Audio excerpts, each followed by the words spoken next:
Yeah, my brothers. I was just touching up on Rastafarian religion.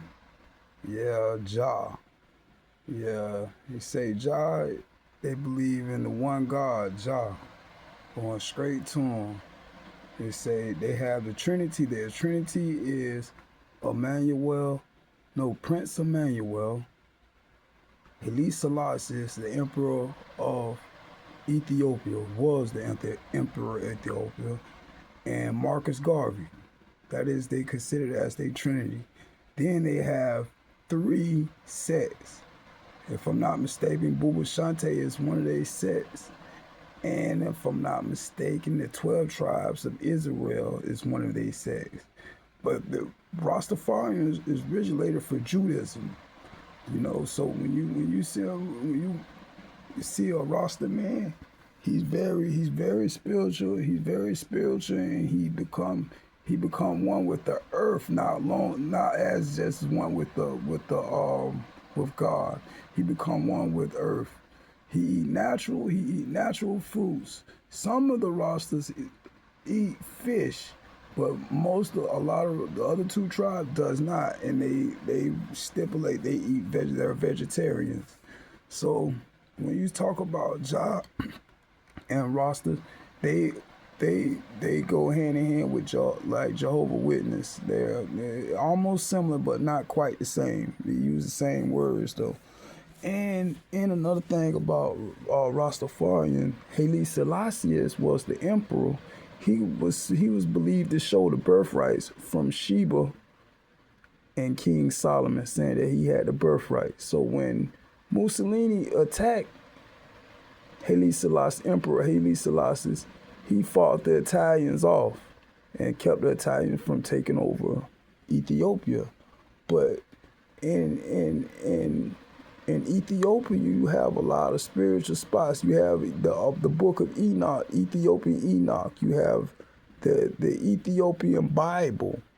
You have a lot of literature, old literature that was trapped in there. And if you remember, Ethiopia was Kush. Ethiopia was considered as Kush, and Kush was the ones that was going to war, had differences with the Egyptians. So when you say Kushnites, the Kushnites was also is you had these main people originated from the Kushnites.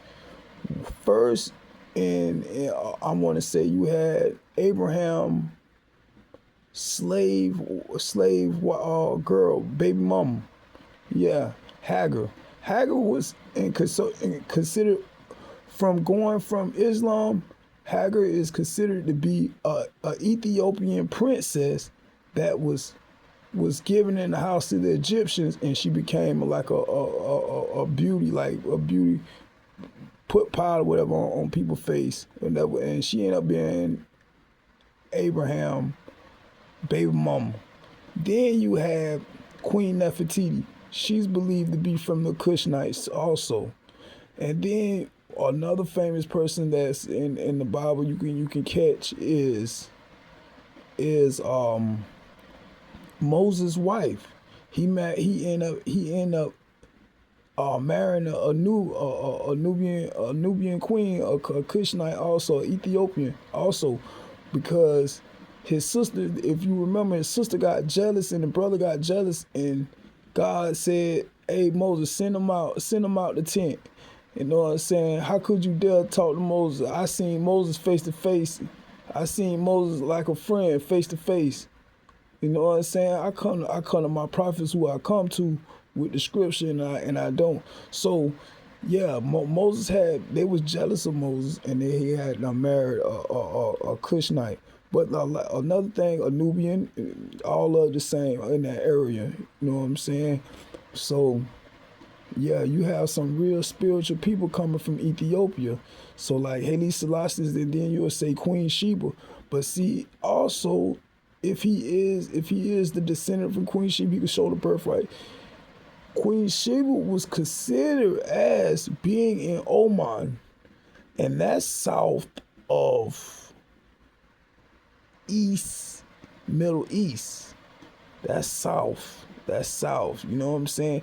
But then you have to look at the mountains that the prophets traveled to too. Now you got to catch that. You got to catch the mountains and see the geographical area. What was considered as Babylon? Do you know? What was considered as Babylon was Iraq.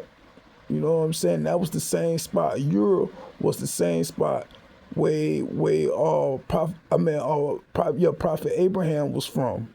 You know what I'm saying? The same people. So you get it's a lot of restored history. It's a lot of good history dealing with these people, and you have to trace their roots. You know what I'm saying? So yeah, man. Even when you go in them Caucasus Mountains, man, it's some knowledge pertain up in there. You know what I'm saying? It ain't when you go into Mexico, the Aztec, it's some knowledge in there. It's some knowledge in there, man. I'm telling you, bro. And always, if you elite, have an open mind and listen and catch what's going on, man. Catch what's going on, and he's gonna reveal it to you. I'm not saying practice these people stuff, because your armor supposed to be attacked.